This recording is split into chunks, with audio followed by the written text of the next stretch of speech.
एक वीरान धरती, अनंत विस्तार, चारों ओर बस खामोशी। ना कोई मंजिल, ना कोई कारवां, फिर भी हर कण में अनकही दास्तान। हवा की सरगोशियाँ और सन्नाटे की गूंज, मानो ये खालीपन भी अपनी कहानी चिल्ला चिल्ला कर सुना रहा हो, ठीक हमारी तरह, लेकिन सुनने वाला कोई नहीं।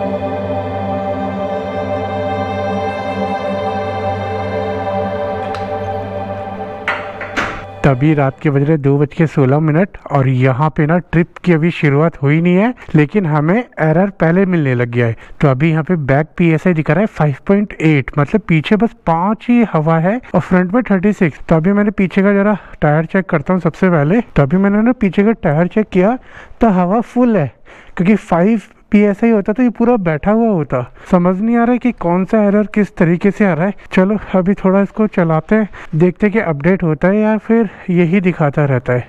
तो ये जर्नी हम लोग शुरू कर रहे हैं रात के 2:17 और 25 तारीख को, 25 मार्च 2025 को। वाह क्या बात है। चलो शुरू करते हैं आज की जर्नी। जय माता दी।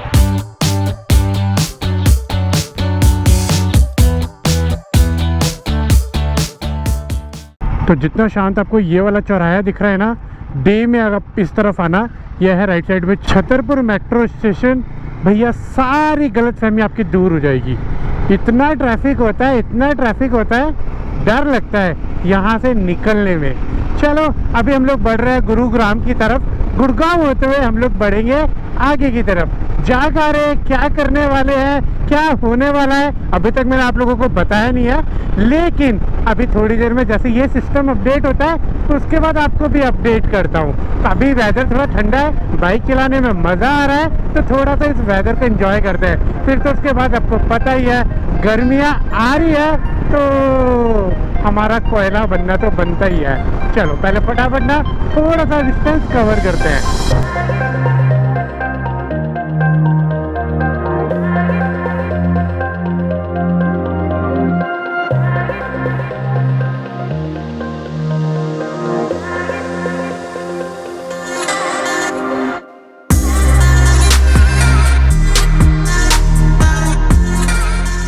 तो प्लान के मुताबिक मैंने पहला ब्रेक ले लिया, वही रिचुअल, अपना पहला फ्यूल भराना है और बाकी जो छोटी मोटी कमी है वो चेक करना है। तो मैंने ना आगे पीछे वाले टायरों में हवा चेक तो कर लिया, फिर भी इसमें TPMS कम हवा क्यों दिखा रहा है मुझे समझ नहीं आ रहा है। एक सेकंड, अब याद आया, जो ये TPMS लगाया हुआ है इसको ना जब टाइट करते हैं तो अंदर ना किसके रबड़ डलती है ताकि टाइट करने के बाद हवा लीकेज ना हो। मैंने इसकी रबड़ चेंज की थी और जो रबड़ थी वो काफ़ी मोटी थी, तो अब समझ आ रहा है कि उसका जो अंदर का वॉल है ना वो कम दब रहा है, हवा कम निकल रही है। उसी हिसाब से कैलकुलेट करके ये मेरे को PSI बता रहा है। ये गड़बड़ है। मैं इतनी देर से सोच रहा था कि यार हवा लीकेज भी नहीं हो रही और प्रॉपर PSI क्यों नहीं बता रहा है। तो देख लो, छोटी छोटी टेक्निकल चीज़ें अगर समझ ना आए तो दिमाग घुमाती रहती है, जैसे अभी तक मेरा घुमा। अब समझ आया वो हवा क्यों कम दिखा रहा है।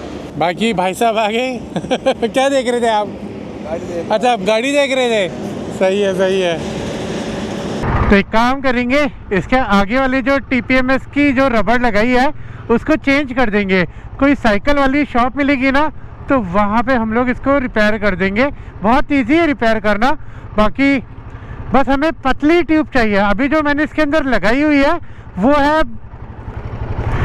जो 3 व्हीलर आता है उसके टायर में जो ट्यूब डलती है उसको कटिंग करके लगाया हुआ है, वो काफ़ी मोटी होती है। और जो इसके अंदर लगनी है वो लगनी है साइकिल वाली ट्यूब की, पतली सी लेयर वाली ट्यूब। अभी सुबह होने तक खींचते हैं, कहीं मिलेगी साइकिल रिपेयर वाली शॉप, चेंज कर देंगे।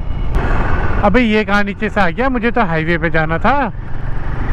चलो आगे ज्वाइन हो जाएंगे। अभी तक ये धीरे चल रहा था, मोड़ने के बाद अचानक से इसको भी जोश चढ़ गया बाइक देख के। हाईवे पे ना यही डर लगता है भाई रात के टाइम, कब किसका कहाँ दिमाग घूम जाए कुछ कह नहीं सकते। बाकी अभी थोड़ा सा खींचते हैं और उसके बाद एक चाय ब्रेक लेते हैं, क्योंकि चाय की तलब लग रही है। वैसे वेदर ठीक है, मज़ा आ रहा है बाइक चलाने में, बिल्कुल ज़्यादा ठंडा भी नहीं लग रहा और गर्म तो बिल्कुल ही नहीं लग रहा है, मज़ा आ रहा है। जो प्लेजेंट वाला वेदर होता है ना वही है अभी। तो प्लान के अकॉर्डिंग हम लोग ले रहे हैं बिल्कुल सही जगह पे ब्रेक। लेकिन टाइम के अकॉर्डिंग हम लोग चल रहे हैं बहुत ही ज़्यादा लेट। तो फिलहाल हम लोग पहुंच गए हैं निमराना और चाय पीने के लिए हमने ढूंढ लिया है एक बहुत ही बढ़िया ठिकाना। वाह वाह वाह वाह, क्या लाइन मार रहा हो यार, इसी लाइन पे एक गर्मा गर्म फिर चाय हो जाए।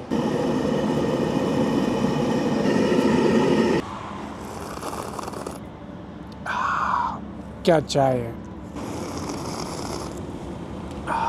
क्या चाय है, क्या चाय है यार। वो किसी ने ना बिल्कुल सही कहा है कि जब आप सड़क पर निकलते हो और ट्रैवल करते हो तो आपको बहुत अमेजिंग एक्सपीरियंस मिलते हैं। तो मैं यहाँ पे चाय पीने के लिए रुका था तो भैया एकदम फ्रेश चाय बना रहे थे, चाय बहुत बढ़िया बनाई थी। उसके बाद ना एक ट्रक वाले भैया आके रुके और वो बातचीत करने लगे, बोल रहे थे कि मेरे पास भी यार वो है बुलेट 350 लेकिन ये बहुत ज़बरदस्त लग रही है, अभी मैं दूसरी वो वाली बाइक ले लूँगा। तो यू नो बातों में बातें निकलती है। तो फिर उन्होंने फ़ोटो वोटो खिंचवाई और जाते जाते पता नहीं कब, मुझे पता ही नहीं चला, मेरे चाय के पैसे पे करके चले गए। अब थोड़ा सा अजीब सा लग रहा है मुझे, लेकिन अब क्या कर सकते हैं। अब उन्होंने अपनी मर्ज़ी से दिए, मुझे पता होता तो मैं उनको पे नहीं करने देता। चलो कोई बात नहीं। ये होता है कि जब आप रोड पे निकलते हो तो आपको अच्छे लोग भी मिलते हैं और आपको बुरे लोग भी मिलते हैं। तो अभी शुरुआत में मुझे अच्छे लोग मिलने लग गए और उम्मीद करता हूँ कि इस पूरे सफ़र में मुझे सिर्फ अच्छे ही लोग मिले, बुरे लोगों से पाला ही ना पड़ना पड़े। बाकी अभी यहाँ से जिस डेस्टिनेशन पे जाना है 200 किलोमीटर रह गया है। टोटल था कुछ 450 किलोमीटर, तो 250 किलोमीटर हमने कवर कर लिया। इसका मतलब मैं निमराना से काफ़ी आगे आ गया हूँ। लेकिन लेफ्ट राइट में ना फैक्ट्रीज पड़ रही थी तो मुझे लगा कि निमराना ही पहुँचे अपन। चलो कोई बात नहीं, अच्छा है ज़्यादा किलोमीटर कवर कर लिया।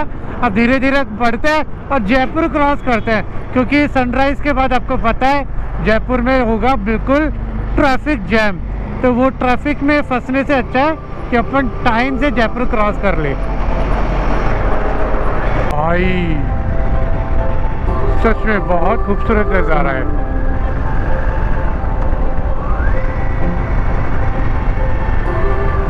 अरे अरे अरे अरे अरे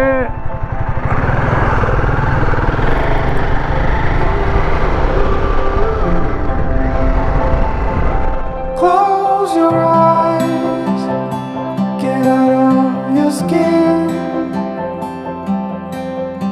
All it is matters, let it in. If I could, I would be right here with you. In this world of TV.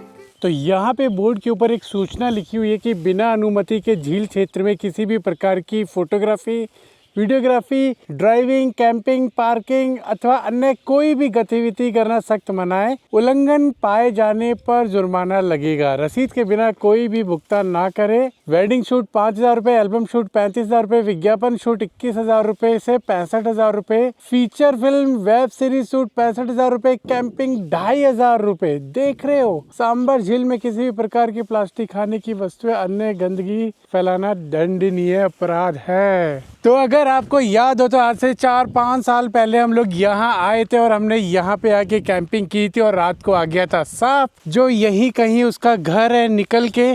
तो अपन फुल मैन वर्सेस वाइल्ड खेल रहे थे, लेकिन तब यहाँ पे सब कुछ अलाउ था। लेकिन आज यहाँ पे बोर्ड लग गया है और आपने चार्जेस देख ही लिए हैं, कितना जुर्माना किया जाएगा। मतलब अगर मैं कैंपिंग करता हूँ यहाँ पे तो 2,500 रुपये चार्ज किया जाएगा, विच इज़ नॉट जस्टिफाई।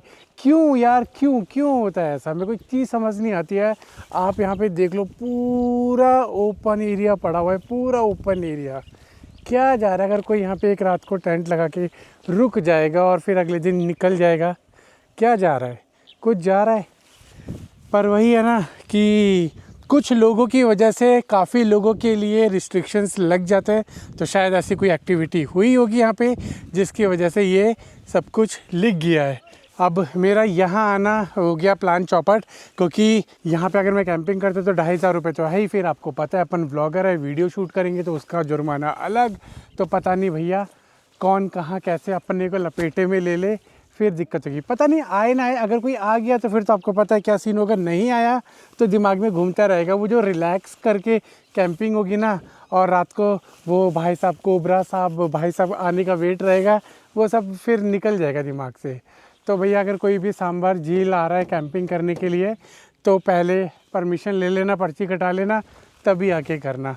बाकी अभी देखते हैं, 11 बज रहे हैं, अभी प्लान भी अप्लाई करते हैं। पहले यहाँ से निकलते हैं और आगे चलते हैं।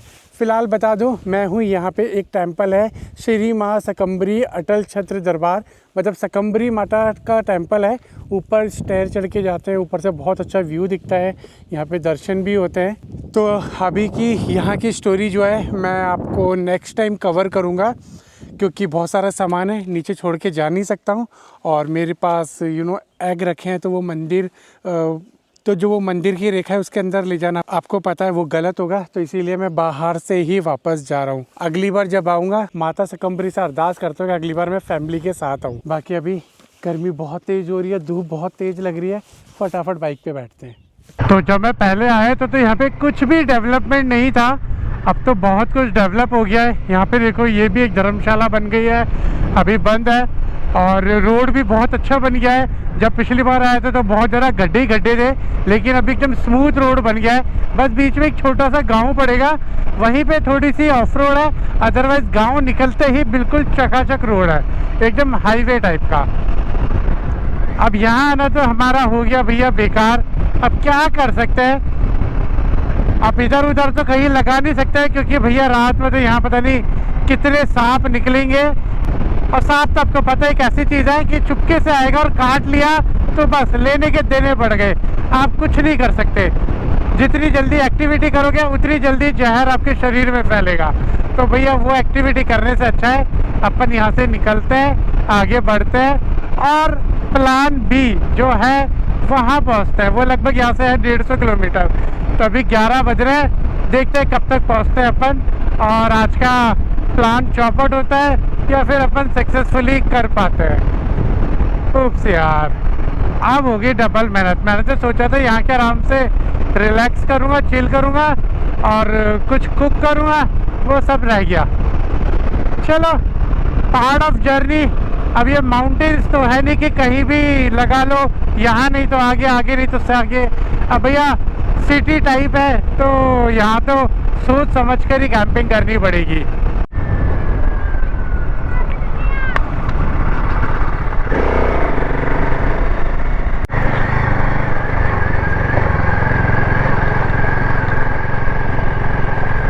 तो गाइस अभी बाहर का जो टेम्परेचर है 40 डिग्री हो रहा है, और पिछले 1 घंटे से ऐसा ऑफ रोड में मैं कंटिन्यू चल रहा हूँ।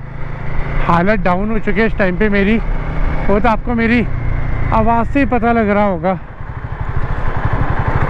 और मैं सोच रहा हूँ हाईवे आए और कोई अच्छा सा ढाबा है या रेस्टोरेंट है, मैं उसके अंदर रुकूँ, लेकिन मुझे ऐसा कुछ आसार दिख नहीं रहा है, क्योंकि मैप सीधा 98 किलोमीटर दिखा रहा है स्ट्रेट। अगर सीधा ऐसे ही रास्ता हुआ तो मेरी आज बैंड बजने वाली है। और कोई ढाबा भी नहीं पड़ा है अभी तक। सच में हालत बहुत डाउन हो चुकी है अभी मेरी। तो अभी ये बोर्ड पड़ा है, दादू नगरी नगर पालिका में पधारने का बहुत बहुत धन्यवाद। अरे दादू वाले भाइयों, अगर कोई देख रहा है तो यार ये रोड बनवा लो यार। कैसे झेलते हो आप लोग। ये देखो, शुक्र मनाओ रात के टाइम नहीं फंसे हम लोग।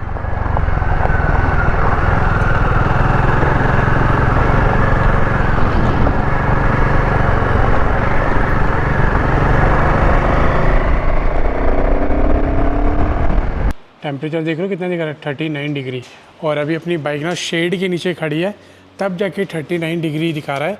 अदरवाइज़ अभी मैं रोड से चलता हुआ रहा था ना, तो 43, 44 इसने शो कर दिया था। इस वाले ढाबे के ऊपर मेरे को रुके लगभग 1.5 से 2 घंटे के आसपास हो गए, और मेरी हालत हो गई है टाइट गर्मी की वजह से। खाना पीना खा लिया है, जैसे जैसे खाया भी सर में हो रहा है बहुत तेज़ दर्द, तो मैंने सोचा कि यहीं रिलैक्स करते हैं आगे बढ़ने की वजह। तो एज़ पर वेदर कंडीशन मैं देख के आया था कि मेरे को लग रहा था कि ज़्यादा से ज़्यादा 32 डिग्री मेरे को टेम्परेचर मिलेगा, लेकिन अभी 44 मेरे को डे में मिल रहा है, तो रात में तो सोचो क्या हालत ख़राब होने वाली है। मतलब कि मैं कैंप कर ही नहीं सकता। और इतनी गर्मी में ब्लैक कलर के riding gears, heavy riding gears पहन के राइड करना नॉट रिकमेंडेड टू एनीवन, क्योंकि फिर डिहाइड्रेशन होता है, बहुत सारी चीज़ें होती है, तबीयत ख़राब हो जाएगी। तो वही मेरे साथ अभी हो रहा है। तो मैंने भी खाना पीना खा के थोड़ी देर रिलैक्स किया, सर फट रहा है। अभी मैं सबसे पहले डिस्प्रिन खाता हूँ। तो ये टॉयलेटरी कम मेडिसिन बॉक्स है जो मैं ऊपर की तरफ ही रखता हूँ, ईजी टू एक्सेस। तो अभी सबसे पहले डिस्प्रिन निकाल के खाते हैं।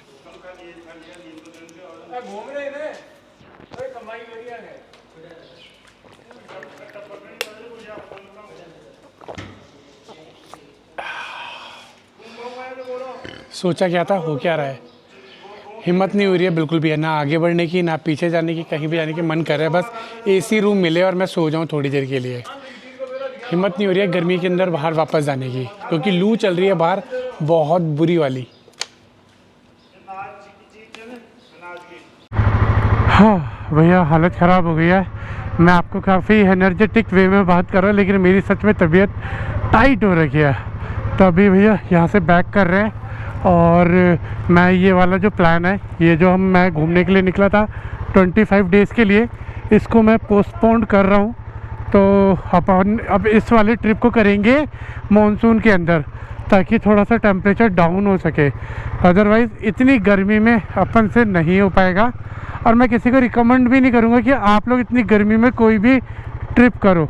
तो अभी हम लोग क्या कर रहे हैं, यहाँ से बैक टू होम हो रहे हैं। यू नो, प्लेजेंट वाला वेदर होना चाहिए तो मज़ा आता है, लेकिन ये गर्मी में अभी देखो लू चल रही है, तो मेरी तबीयत टाइट हो रही है। अभी यहाँ पे 39 डिग्री दिखा रहा है, थोड़ी देर में देखो अभी ये अप हो जाएगा, आपको दिखाऊंगा मैं अभी। देखो मैं ना घने जंगल में कैंपिंग कर सकता हूँ, पहाड़ों में पूरी आधी रात को बाइक चला सकता हूँ, ड्राइव कर सकता हूँ, और यू नो वो वाले सारे डे माइनस टेम्परेचर में कैंपिंग कर सकता हूँ, लेकिन गर्मी नहीं झेल सकता मैं। ये तो मैं हमेशा आपको बोलता ही हूँ कि मुझसे गर्मी बर्दाश्त नहीं है, बस गर्मी बर्दाश्त नहीं होती है मुझसे, चाहे कुछ भी कर लो। हाँ सोचो यार, हालत ख़राब हो गई। मेरा चेहरा देख के देख ही सकते हो, समझ ही सकते हो, गर्मी झेलना बहुत मुश्किल है, बहुत मुश्किल। मतलब आधे से ज़्यादा टाइम ना आपका सर दर्द, पसीने और चिपचिपाहट, ये इन चीज़ों से परेशान हो जाते हो। उसके बाद एडवेंचर तो बाकी बात की बात है, लेकिन पहाड़ों में जब ठंडी ठंडी हवा चलती है ना, वेदर ठंडा होता है, वहाँ तो एक अलग ही बात होती है, वो एक अलग चीज़ है। तो अभी यहाँ से 150 किलोमीटर रह गया घर, तो मैं सोच रहा हूँ कि गोप्रो उतार के रख लेता हूँ, क्योंकि सर में दर्द हो रहा है। मैं कितनी देर रुका हूँ भैया? मतलब 1 घंटे के आसपास हो गया मेरे को यहाँ रुके हुए। लेट आई हुआ हूँ जब से मैं आया हूँ। अब थोड़ा सा अच्छा फील हो रहा है, मुँह धोया है ठंडे पानी से। तो अब सोच रहा हूँ आगे कंटिन्यू करता हूँ, क्योंकि सनसेट हो गया है, तो फिर धूप भी नहीं लगेगी, मतलब गर्मी नहीं होगी। अब जल्दी जल्दी कवर हो जाएगा, तो सीधा घर मिलता हूँ।